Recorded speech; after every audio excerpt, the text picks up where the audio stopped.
sy ny fanana.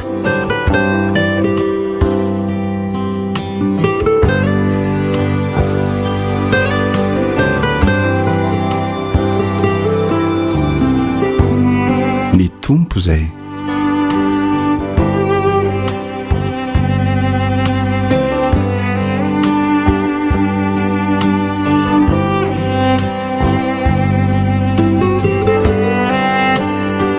tadidinao ve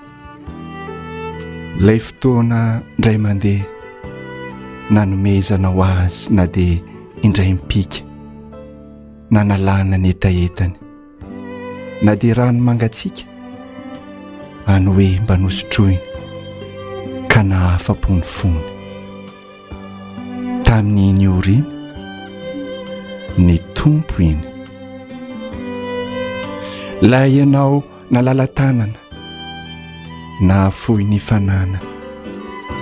nahafohy ny fotoana na mahana azy raha noana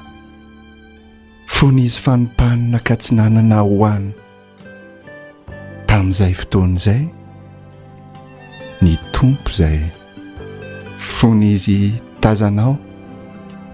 nangatsiaka sy nangovitra nanao akanjo rovidrovitra tao anaty fahoriana nomenao fitafiana nandrakofana ny vatany anafahany indray ny tratrany tamin'izany oro izany mbola ny tompo ihany.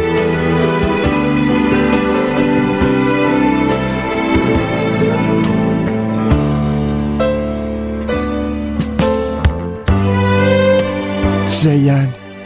fifinimpiry izy raha nangery firy ka nizaka samirery ny amin'ny ratrany sy fery no tsaibonao ny ratrany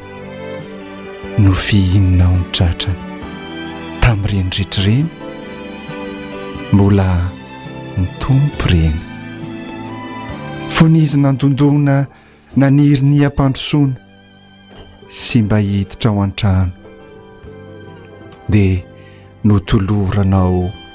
rano eny izy ilay mba nivahiny tamin'iny andro iny